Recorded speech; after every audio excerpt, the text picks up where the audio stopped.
Hello again. Thank you very much for coming to this part of my web page, which deals with white-collar crimes.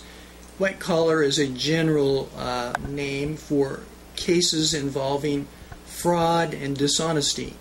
And so it incorporates a number of statutes under Florida law, but essentially they deal with theft or false representation regarding important matters dealing with money or property, and the fraud statute.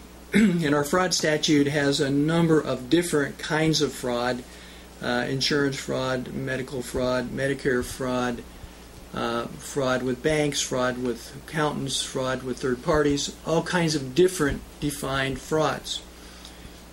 The essence of the fraud statute is that you, a defendant, if you're charged with this crime, had to have an intent to defraud somebody, to tell them something, to do something, to get that other person to rely on it, to take some action, to pay some money, to give some collateral, to transfer some property, which was not in their interest and which was based upon a fraudulent, dishonest, untruthful statement, representation, or action by the defendant.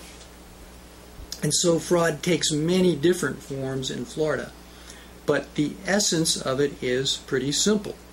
The basic idea that one person should not try to hurt or harm another person by giving them false or phony information, which ultimately deprives that other person of their money or their property.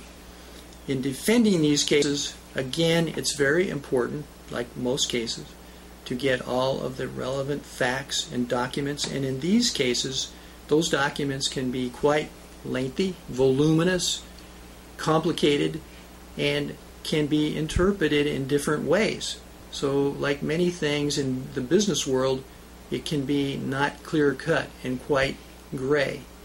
That can help a defendant, because the person who is now claiming this act of fraud may have their own agenda, their own motive, because they made a bad deal or they made a bad decision, and now they're trying to transfer that blame back to you when really it wasn't fraud, it was just a bad deal for them, or something in the business deal happened that was unexpected and was not anything to do with dishonesty or fraud.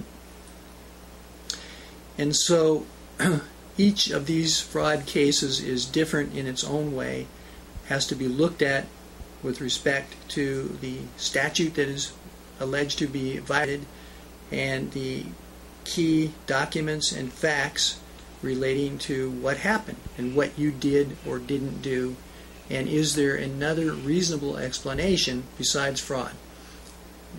Going back to the basic principle of criminal law, if there is a innocent way of explaining the transaction or event, then that negates guilt, because the case did not rule out every reasonable hypothesis of innocence, and you could perhaps defend a case on that basis.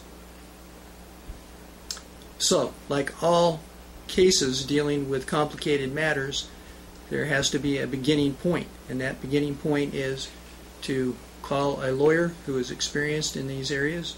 I would be happy to talk to you on the phone if you have this type of case.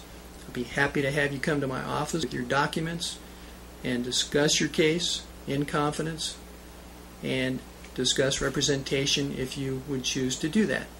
And if I can't help you with the case, I hopefully will have a good reference and referral for you to someone that I think can help you with your case. So if you're in this type of situation where you have a charge or a potential charge of fraud or white-collar crime, give me a call. I'll be happy to help you.